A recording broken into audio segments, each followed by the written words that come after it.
What's going on YouTube? This is Just Crust here and I'm back with another YouTube video. Today we're going to be making another tier list and this one's going to be my opinions, my own thoughts on how the season will go. How all 32 teams will do this season. So be off the cuff. I have no organized thoughts, no preconceived notions other than the ones I already have. Now, if you're going to enjoy this type of content, this kind of content, this is only a precursor. This is only just the beginning of content like this that'll be coming out, as I am a week or two out from starting a podcast where we're going to talk about the NFL, a little bit of NBA, because I kind of dabble into basketball. The NFL is my forte. We dabble in it, and we'll start it. I believe we're starting it in a week or two, and you can guarantee that I will be plugging it to hell when it comes out. But until then, I'm here and I'm making YouTube videos about it. The first team we have is the Cleveland Browns. The Cleveland Browns last year, I believe, went 11-5? 11-5 or 10-6, one of the two. And I easily believe that they can reach that because I don't believe they got worse in any position. They're getting Odell Beckham back. They've re-signed Chubb, I think today, to a 3-year, $36 million extension. They kept Kareem Hunt. They signed Jadeveon Clowney to be a pass rusher on opposite of Myles Garrett. I just don't believe they got worse anywhere. Like, I think it could, if Baker Mayfield literally doesn't have to do anything else. Like, if he stays as good as he did this previous season, they will do just as well as they did this season, if not better, due to their defense being able to, step up with the addition of Jadeveon Clowney and others, the development, etc., etc.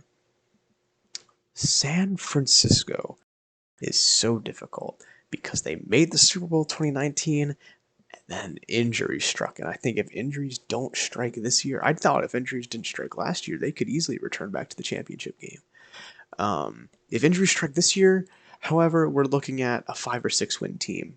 Because if injuries strike, say to the quarterback position, knock on wood, you're led by a rookie. And, most rookies are not going to turn out like Justin Herbert or Baker Mayfield did or Lamar Jackson. They will need development time, and that's okay. I think teams need to first off realize that that's okay, that rookies need to develop.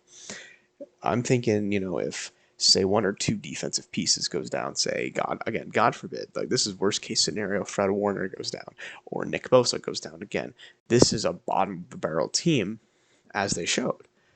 But if they stay healthy, 9 to 10, 11 to 13, I'd say is real achievable. I'd say that's really achievable. The Patriots have made additions on offense, and just as it was last year, I'd say the only and I think it'll be the situation until the end of time, really, until they get another Hall of Fame quarterback, is how's the quarterback position doing post Brady? And I believe they'll probably, realistically, I'm a Cam Newton supporter. I believe that adding 2 tight ends when his favorite targets in Carolina was Greg Olsen, a tight end. I believe adding tight ends really gets him, that's his thing. And I mean, you've added Nelson Aguilar, a realistic deep threat. You have Jakobi Meyers, who turned out to be pretty dang good. I think he can work the slot. Kendrick Bourne, another bigger body on the outside. And you have Jonnu Smith and Hunter Henry, tight ends who can stretch the field. I think this offense is bound to do good. It all depends on Cam. And that's why I think that it's pretty easy to bounce them from 7 to 8 and 9 to 10. And for right now, I'll put them in 9 to 10. For now, that can change. If you watch my last tier list, things change on a whim. Panthers are 5 to 6 wins. I really like Matt Rule as a coach. I really like Joe Brady's offensive scheme. However, I don't think they made enough leaps. I mean, they lost Curtis Samuel this offseason, and then they lost the safe, effective, efficient Teddy Bridgewater and replaced him with Sam Darnold. And now I personally think that's a downgrade, or maintaining the status quo, replacing one sort of mediocrity with just another sort of mediocrity, I believe that adding Sam Darnold does not make them any better than when they were with Teddy. Like, I genuinely, Sam Darnold did nothing good last year. Joe Flacco, I believe, was the best quarterback on the Jets last year, but that's a conversation for a different day. I believe losing Curtis Samuel, not making a ton of additions or a ton of striking additions on offense. I know they drafted J.C. Horn, I believe, on defense. I think that'll do good in solving their problems, at least in coverage a little bit. But I mean, alongside Jeremy Chin, that defensive backfield can be pretty good. But I don't believe they've completely gotten over the loss of Luke Kuechly and their pass rush. I mean, that's fine. But it's just Sam Darnold doesn't solve anything. The health of Christian McCaffrey's always going to be up in the air, and they lost Mike Davis to free agency. So I see them sitting in the 5-6. The Pittsburgh Steelers is a really, really tough thing for me to talk about because I'm a Steelers fan and I'm trying to look at things without bias. And I personally don't think we've lost that many pieces. We've lost Stevie Nelson and one other corner to free agency. I will acknowledge that we lost a linebacker or two, I believe, to free agency.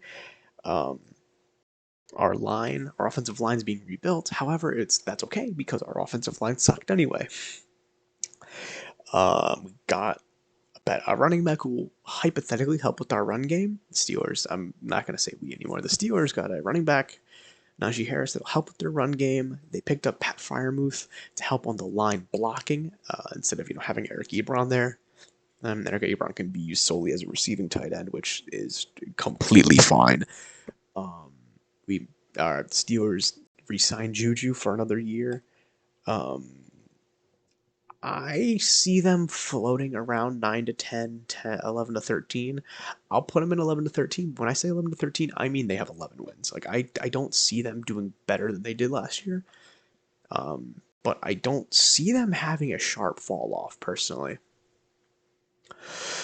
The Vikings, I can see being in the 9 to 10 range solely because I'd say like the mid to late season Vikings we saw last year are what the Vikings can be if they meet half of their potential. I like the addition of Pat Pete in the defensive backfield. Their defensive backfield was pitiful last season. Their defense, which was Mike Zimmer's specialty, and what made them make the playoffs, their last appearance or two, really fell off. And in return, I like the Cowboys effect on this one. Their offense skyrocketed, and Kirk Cousins is showing that he can be a general and lead that offense. He is showing that he is a skilled, accurate quarterback who can lead this team, along with two capable wide receivers on the outside, Thielen and Jefferson, a more than capable running back in Dalvin Cook. I think that their playoff chances, hell, I can see them in 7 to 8. I could easily see them in 11 to 13 if their defense does genuinely anything. Seahawks are in 11 to 13, I would say, roughly. 11 to 13, roughly. Well, I'll actually put them in 9 to 10 because I don't believe they've made any striking additions or really any losses, but I just think Russell Wilson starting to show his dissatisfaction kind of, I think, shows me where they are as an organization. Where last season you could have made you could have made the argument that they were on a playoff push or like a Super Bowl push. After the season, you realize that their franchise quarterback isn't happy. He's not happy with the decisions that the organization is making. And that is scary. Ask Houston, kind of. Mainly ask Green Bay, where you're so close and yet your quarterback's not approving of what you're doing because he doesn't think you're helping him. Wilson mentioned that he doesn't want to get killed on the offensive line, and yet they brought in no offensive line. I think that they'll maintain the status quo. I think they'll maintain their boundary, like, wild card playoff team, like win the division barely, or like, enter as a wild card team and lose in wild card weekend. Like, I think that'll be just about fair for them. Chiefs. Oh, that was the wrong click. Chiefs are 13 wins, 13, 14 easy. Like, I don't know. Like, honestly, hold on.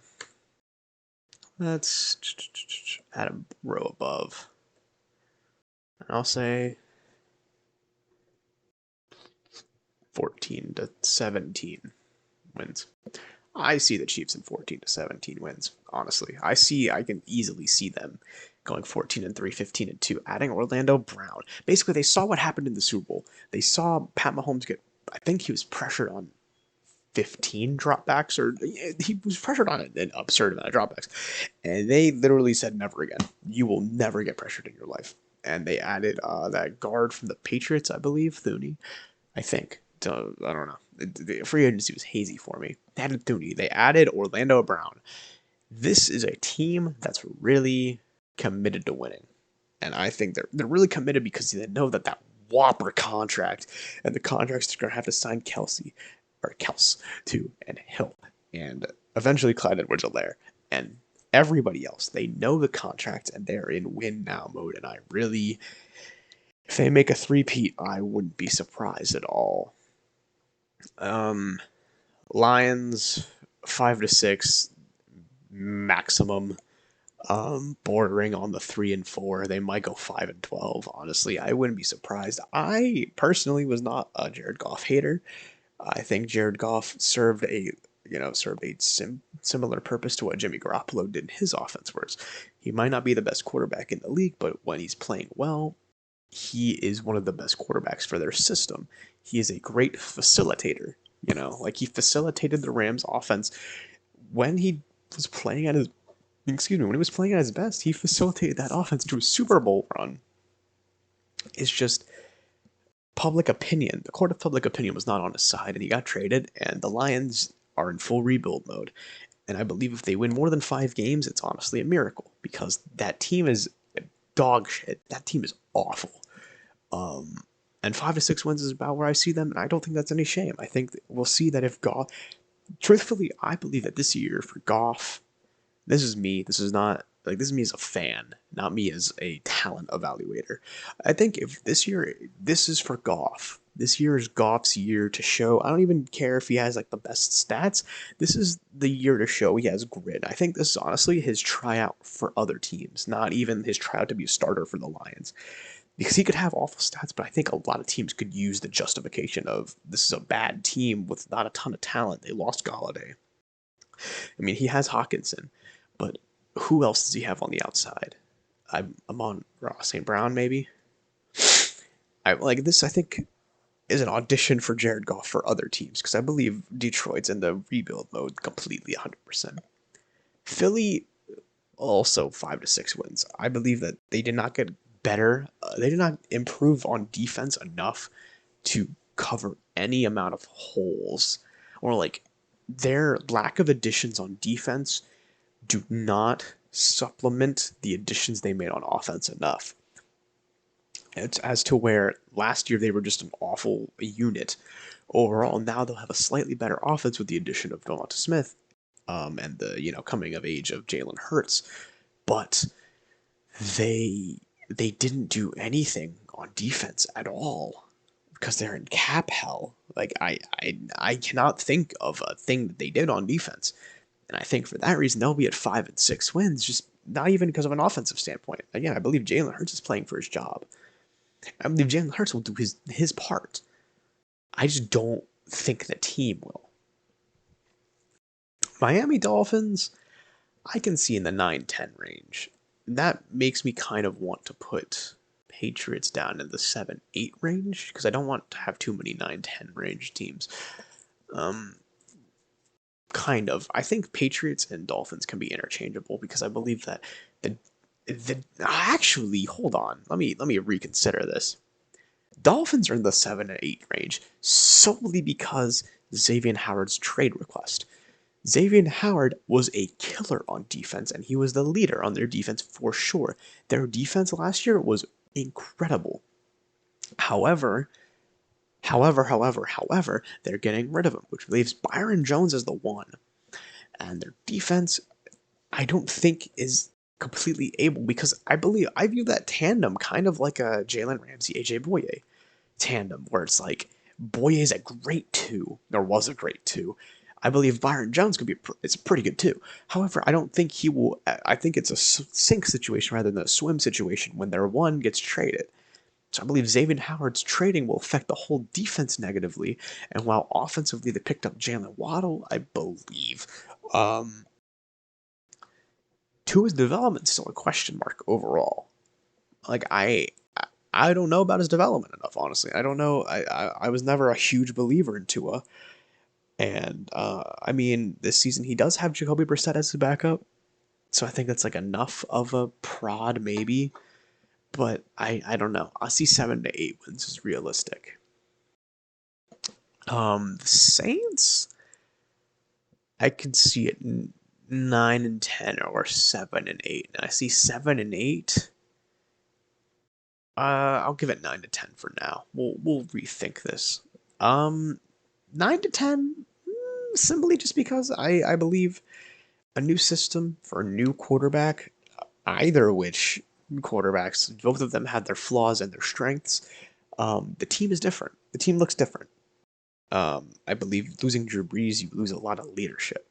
It's that there's something that you're missing when you don't have a Hall of Fame quarterback with a brain the fucking size of Kansas in your backfield. I think you lose something there. I believe that your playbook opens up when you see the skill set of your other players compared to what Drew Brees was in his final couple of years, but you lose knowledge.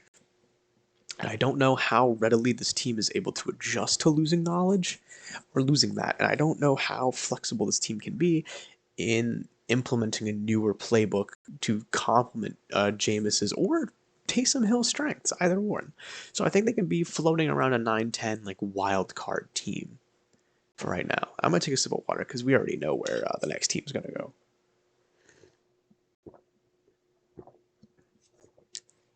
Next question. I mean, if the Texans win more than 4 games, the NFL's first off, the NFL is not rigged if they win more than 3 games or 4 games.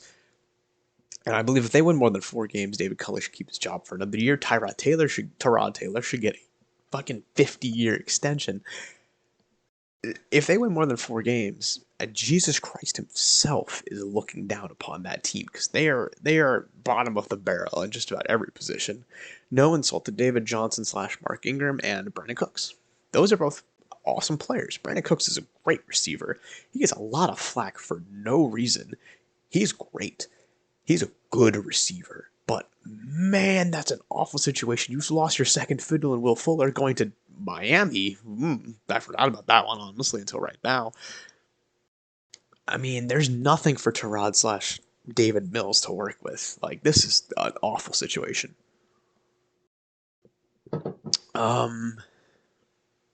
Falcons, I can see in the 7 to 8 wins. Excuse me, roughly 7 to 8, roughly. Defensively, changing of the guard. You lost your coaches. Offensively, you lost Julio. Offensively, you gain Mike Davis, who played pretty damn well for the Panthers in McCaffrey's absence. You gain Kyle Pitts. You have not had a solid threat at tight end since Tony Gonzalez, and even Tony Gonzalez was in the back 9 of his career. You lose your second. You lose your second. No, you lose your first option. My bad, at wide receiver. But luckily, the Falcons were one of the few teams that were running a 1A, 1B system of wide receivers. So Calvin Ridley just kind of slides into the role he's already been playing because Julio Jones gets injured all the time. I think 7 to 8 wins is reasonable. I believe this is a first-year head coach. I believe this is a defense that didn't get too much better. But I think this is an offense that Matt Ryan will benefit from getting Kyle Pitts. And I believe that after this season, that probably, if they get a high enough draft pick, they might start talking about moving on from Matt Ryan. I think, no insult to Matt Ryan, I don't particularly like him as a quarterback just because, Madden has done that to me, but I can appreciate that. Matt Ryan's been a very good quarterback for them, and I think that if they choose to move on, it might be purely for the rebuild and not because they feel like they should. Ravens, 11 to 13. I think that they're going to do very well. I believe they might even be bordering on that 14 to 17 range. And hear me out. They get rid of Mark Ingram to plug in J.K. Dobbins. as your permanent starter. He's an explosive rookie. First off, he's just incredible. And then on offense, you do kind of what Lamar needs, and you give him Rashad Bateman, and you give him Sammy Watkins. Sammy Watkins is bound to give you a couple good games a year, and putting any of them on opposite of Marquise Brown will get Marquise Brown more open, get Mark Andrews more open. Defense today or yesterday just signed Justin Houston, a great veteran presence on the D line. Excuse me. I believe that they have easily the talent to make a Super Bowl run. And I'm going to put Tennessee in that 11-13. Now, it looks like I'm just being very biased towards AFC. However, we haven't, I don't think, gotten to the meat and bones of the NFC. Excuse me. Tennessee can do 11-13. I'd say pretty handily now because they have Julio Jones opposite of AJ Brown, and then you have Derrick Henry. Like I don't know what else I have to say really than that. Ryan Tannehill's played literally the best football of his career and some of the best football of any quarterback in the league. And I think that that's pretty good. I think that they'll be pretty good. There's not much more to say. I don't know. Giants will get 7-8. I think this hinges completely, totally, fully, 100% on Daniel Jones. This hinges on Daniel Jones alone. Daniel Jones is the make or break because I can see the Giants going anywhere from 5 to 6 wins to 9 to 10 wins. So I'm going to split the middle because if Daniel Jones plays anywhere close to a semblance of good quarterbacking, good quarterback ability, they go 9 to 10 wins because Kenny Golladay, Saquon Barkley, and Evan Ingram and Kyle Rudolph and Darius Slayton and Sterling Shepard. This offense is sneakily pretty dang good. But you just need a quarterback who's not going to fumble it over 20 times in a season, who's not going to throw, I think his stats were 13 touchdowns at 10 picks or something not very good. I think that they can do pretty dang good if he's decent. If he played like he played last year, he's probably going to be near the 6-7 win range. And if the Giants, if he takes a step back, they could be 5 to 6, they could be 3 to 4. That defense is great, but defense only does so much. Colts, this is weird. This is pretty iffy. I'm gonna say 7-8 because they released Wentz's post-surgery timetable for recovery today as 5 to 12 weeks. That's 2 months difference. So 5 weeks, if we use today's date, August 3rd, 5 weeks from today, September 12th, roughly, give or take some change, give it. So, week 2. We'll give it week 2.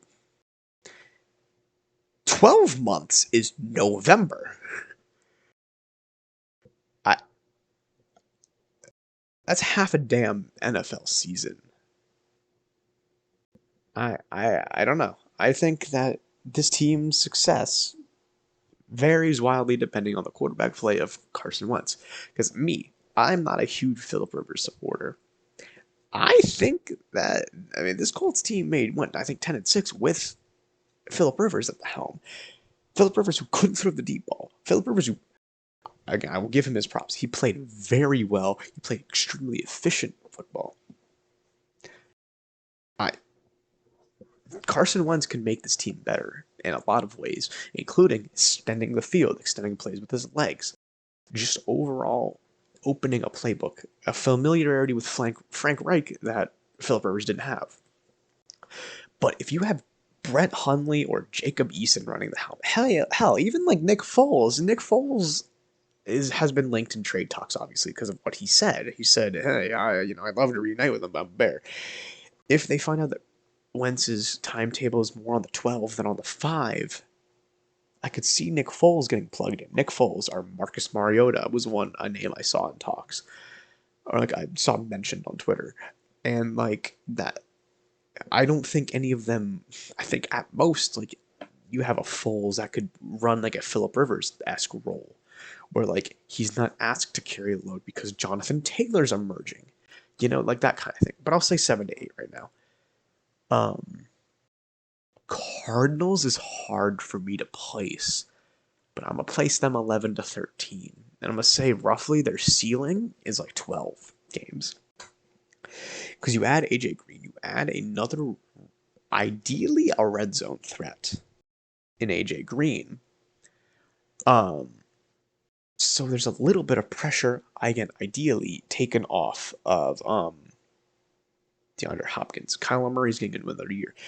The Cardinals would have been a playoff team if Kyler Murray hadn't hurt his shoulder. That one's pretty obvious to me.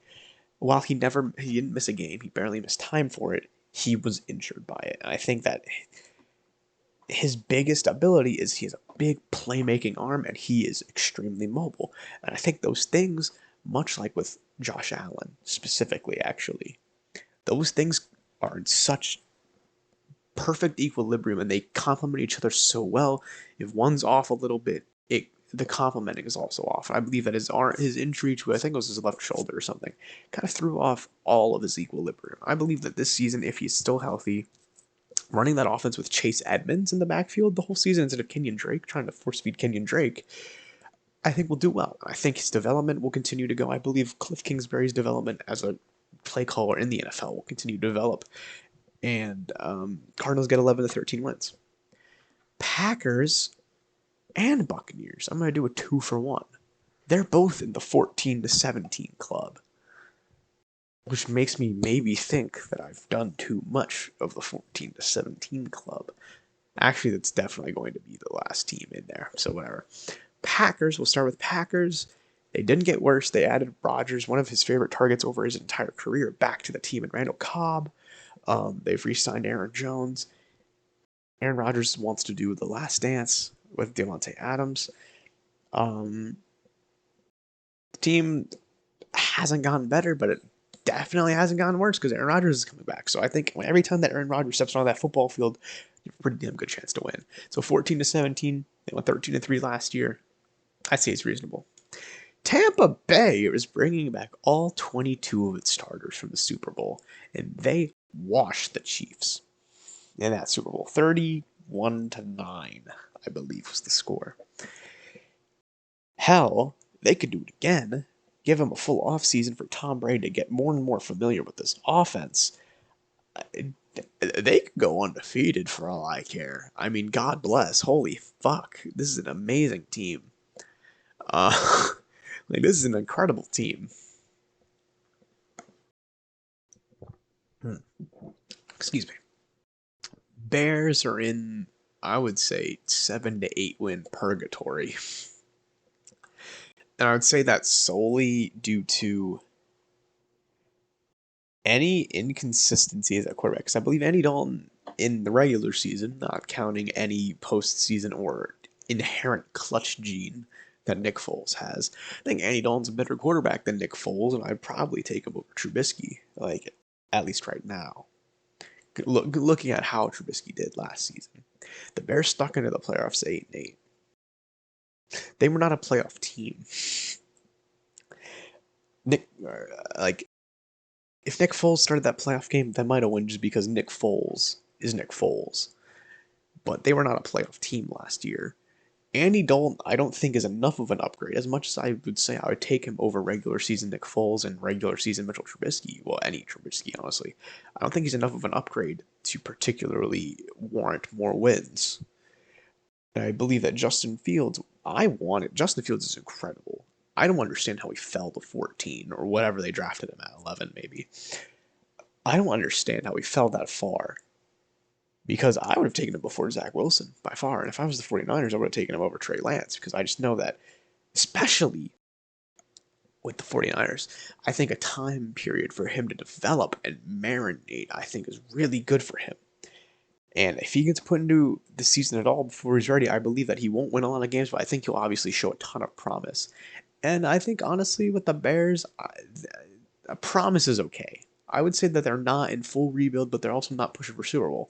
So I think seeing promise for the future is good for them. Bengals are, I would say, probably 5 to 6. Probably 5 to 6. Defensively, I'm not sure how much better they got. I really don't know, honestly.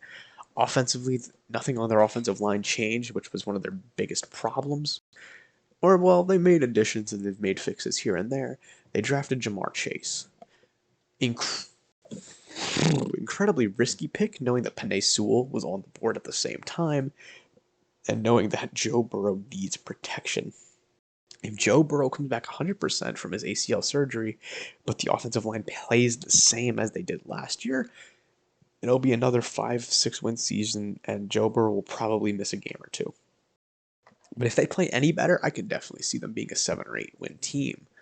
I just kind of need to balance the chart out a little bit. I made it a little top heavy. But I think that's the way teams are. There's a lot of top heavy teams, and then I believe there's teams that are really teetering on the edge. And I might have to adjust some of them shortly.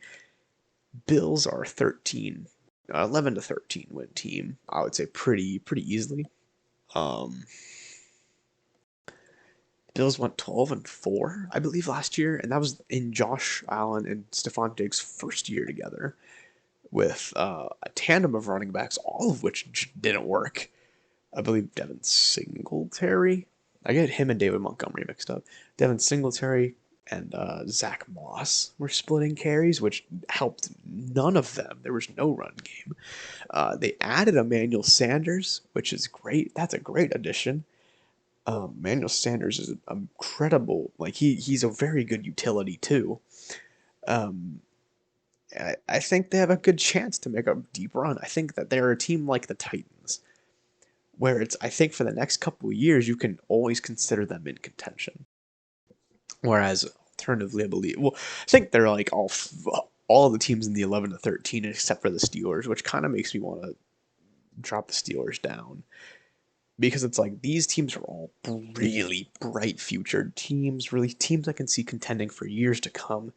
The Steelers are on their last leg. They are like heaving and like grieving. But whatever. Next is Jacksonville. Jacksonville, I'd say, is probably a 3 or 4 win team. Actually, no, I'll give them 4 to 5. Benefit of the doubt. 5 to 6. I mean, that's what I meant. Actually, I don't know their schedule. Starting a rookie all 16 games is or 17. Damn, all 17 games is very risky. Some quarterbacks fly in that situation where it's Andrew Luck and they go 10-6 and they make the playoffs. And then some quarterbacks falter, like DeShone Kizer, who went 0-13 in his starts and did very poorly. Trevor Lawrence is a hell of a lot better than DeShone Kizer, but it's the same type of inexperience. There's inexperience all around. I think that is one problem that will plague Jacksonville. Urban Meyer is an amazing collegiate coach. He has never been on the next level. I believe he made sure to hire coordinators that have been head coaches before. I believe Lovie Smith is their defensive coordinator. Just to add to that, and I love Lovie Smith. I don't think he should have been fired from Chicago, but whatever. When that time came, he made sure to surround himself with veteran talent. I believe he picked up Marvin Jones in free agency after losing Dede Westbrook. I know Laviska Shenault's coming into his own. DJ Chark has a ton of potential. Drafting Etienne to run him at a wide receiver, running back kind of flex. And then James Robinson, who did incredible and completely makes the draft pick of Etienne the incredible question. They can definitely get a couple wins. I think they'll definitely obviously be more competitive than they were last year. But I don't see them making a ton of progress just purely because of inexperience, and I think that's fine. I think this year is a good leap year, kind of a good stepping stone. Excuse me. Washington is a 9 to 10 win team, I would say. They're a 9 to 10 win team. Their defense is incredible, and Ryan Fitzmagic at quarterback provides them more stability than I think he gives you in his worst days. He gives you like Haskins, I'd say, but his best days I would say are better than one-legged Alex Smith days. I mean, we saw last year in Miami, his arm was live. I believe he threw 13 to 9. He had a lot of yards. He is insanely competitive. He never gives up, never surrenders. He shall not yield ever. Like he is a fighter, and he will continue to be that way. And I think he's a great addition, and I believe he if his magic just stays at like a similar level the whole season, they'll win that division. Um, it's a two-way race in that division between Giants and uh, football team. And I believe Washington, if Magic plays at a normal level, if he plays like how he played on the 2014 Jets, 2013 or 2014, the year that Geno Smith got fucking rocked in the jaw, if he plays like that, the football team can make a run. Because he that year had 31 touchdowns, 15 or 16 picks. That's incredible. And adding Curtis Samuel on offense, by the way, is incredible. It's a great move. And puts them up for a run even further, honestly. Dallas, I'm seeing 7 to 8, and by 7 to 8, I might be seeing 5 to 6. Their defense, they added Keanu Neal, at the linebacker. They hired Quinn. Mike Quinn? That sounds so wrong. They added Quinn at defensive coordinator.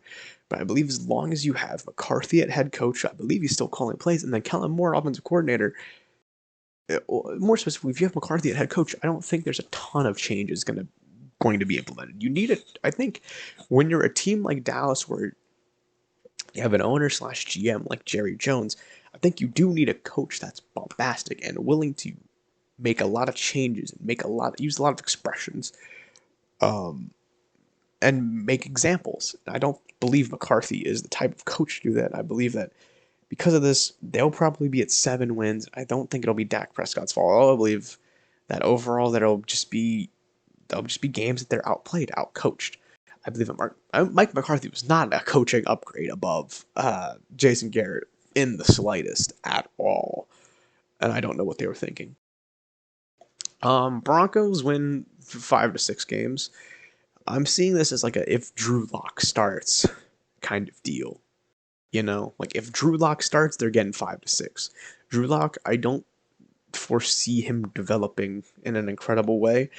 And I know like I'm also simultaneously on the train of like let quarterbacks be, they need to develop for a couple years, but like I'm also on the win now train. And it's like if you want them to develop for a couple years, either let them develop behind closed doors or show 100% confidence.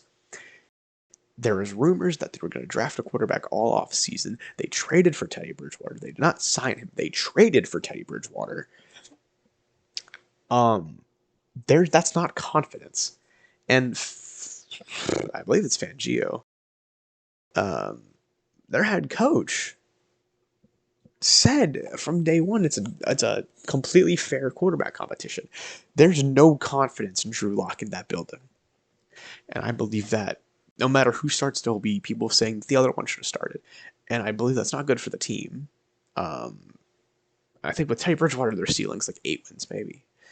Their ceiling is not much higher than if Drew Lock is starting, but Drew Lock's turnovers is what kills this team again and again.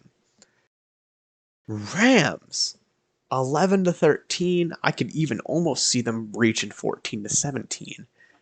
Matthew Stafford, as much as I say Goff was great, and as much as I advocate for Jared Goff, as much as I liked Jared Goff, and I said that at his best he ran the McVay system about as perfectly as you could, sometimes you don't need a game manager. Sometimes you need something more. Sometimes you need a kick in the ass.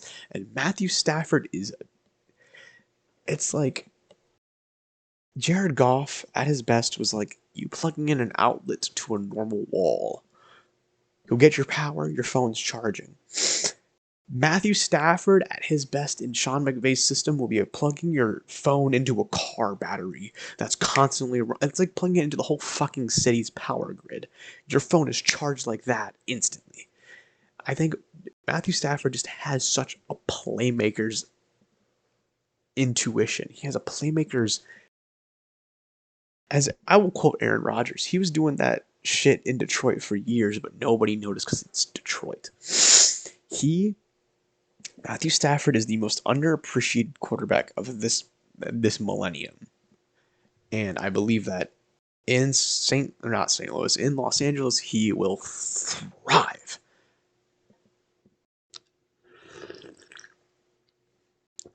I had to let that mic drop for a second.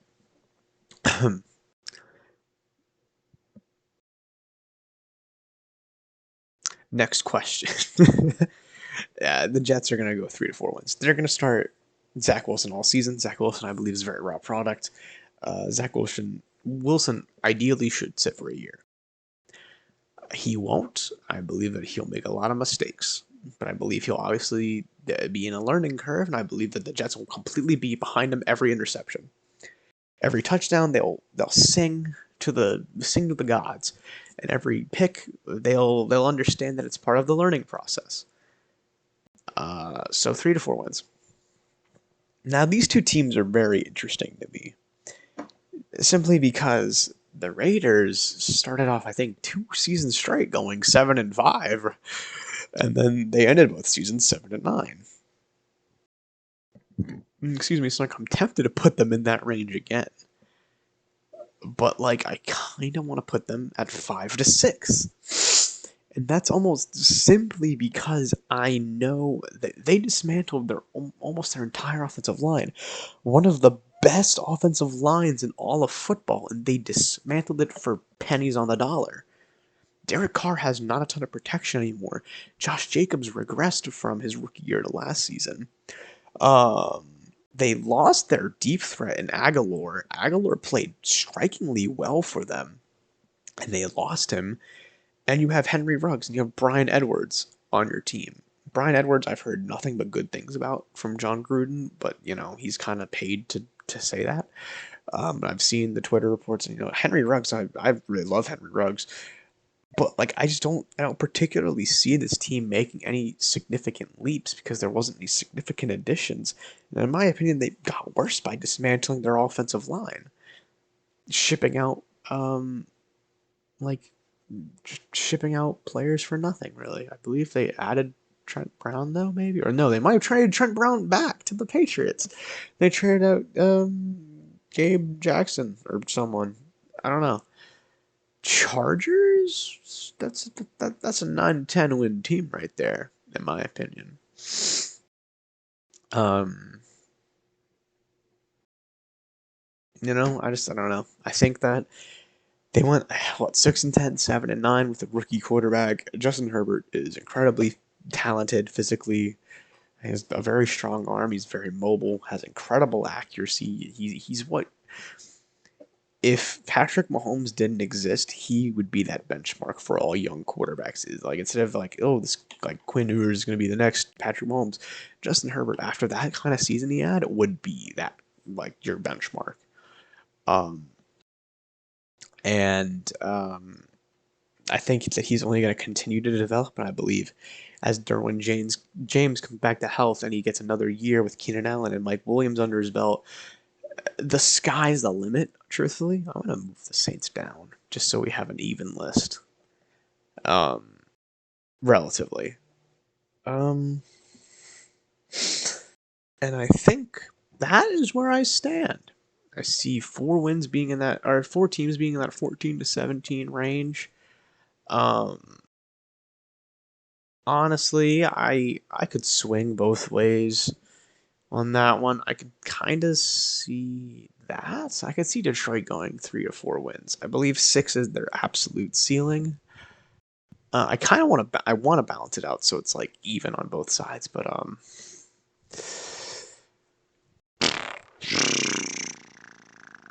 I think that's where I'm going to leave it off like this.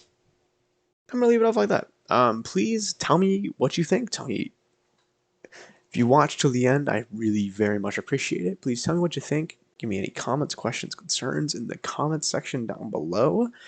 Give me ideas for any other videos I should do next, sports related or otherwise. And if you don't have anything else, I've been Just Cross. Thank you so much for watching. Please remember to like and subscribe and follow me on Twitch at Just Cross Productions. And I am done.